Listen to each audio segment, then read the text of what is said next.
Son cada vez más las compañías que apuestan por dar el salto y traspasar fronteras para abrirse mercado en otros países. En Aragón, desde hace 40 años, la Cámara de Comercio de Zaragoza reconoce la labor de todas ellas, otorgando un estimado galardón a las mejores exportadoras en su campo.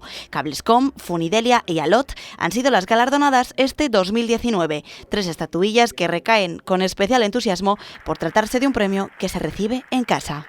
Pues la Cámara nos otorga el premio, estamos contentos, es un reconocimiento a toda nuestra trayectoria a lo largo de muchos años, aunque el premio corresponde al año pasado. Y bueno, pues estamos contentos que aparte de los éxitos que hemos tenido nosotros y nuestro posicionamiento en el mercado, estamos contentos que se nos reconozca aquí de donde somos. Bueno, es un reconocimiento a que estamos haciendo las cosas bien.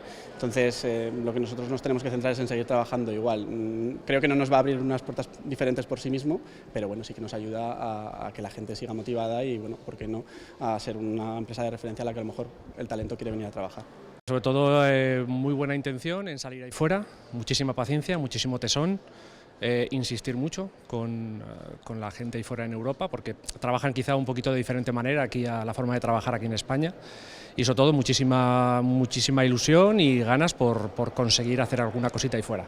La cifra de exportación en la comunidad aragonesa se ha multiplicado por 40 en los últimos meses, con más de 4.000 empresas en activo, computando un flujo económico de más de 12.000 millones de euros.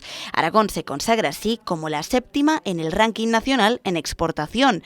Para los expertos, seguir aumentando esa cuota de exportación es la única fórmula para ser competitivos en el mundo y progresar de cara a un más prometedor futuro.